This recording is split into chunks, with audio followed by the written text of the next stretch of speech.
Okay, this is a similar problem to the very first rabbit problem, but the difference for this one is you're dealing with some unknown information that you have to pick up along the way. So it says we have a chinchilla rabbit, and if we look back at our table at where the chinchilla rabbit actually shows up, it's a C lowercase ch combination.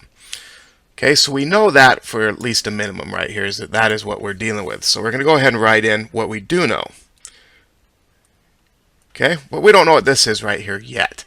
It says some of the offspring are white. All right, what that tells us immediately is in order to get a white offspring, somewhere in here we have to have two lowercase c's.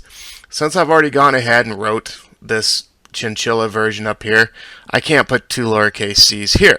I could put them here or I could put them here. But hopefully by now you're starting to see that when we set up these problems, a lot of times our recessive version, which in this case is the two lowercase c's, oftentimes ends up in the bottom right hand square. So I'm just going to put it here. You wouldn't necessarily have to put it here. You could put it up here and it'd still work. But this just makes things a little bit simpler. So what we're dealing with is this chinchilla rabbit must be carrying a lowercase c. Otherwise, there's no way that this offspring could be white because they have to inherit two lowercase c's from the parent. So that would make it the same right here. Okay, that lowercase c comes here. Now what I've got to figure out is what this one is right here. So a chinchilla is mated with a Himalayan. Well, the Himalayan, if we look back up at the table, which I'm not going to pull down at this point, is CH.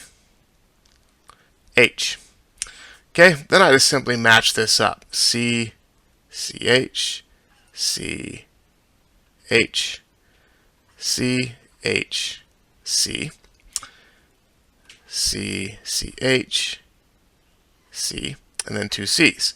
So what I need to go through now is figure out what I have. So I have a CH and an H, which that means there's one of those. A CH and a lowercase c, so there's one of those.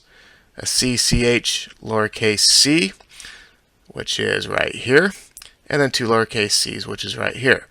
Now there's only one question that we got, at least at this point in time, and that is which one's more dominant, which one's more recessive, the chinchilla or the Himalayan. Some of you may remember that, but just in case you don't, we'll take a look at the top right here, and we should be able to see through my writing, which is moving along with the screen, that the Himalayan is less dominant than the chinchilla, which means when you look at these rabbits, it's going to be the chinchilla color that's going to come through on them. So what we're going to go ahead and do is figure out what we have. This right here would be a chinchilla rabbit. So we got to go ahead and write that in. This one here, also chinchilla. So we actually end up with two of those. Okay, over here, since we have a Himalayan and a lowercase c, the Himalayan is more dominant than the lowercase c.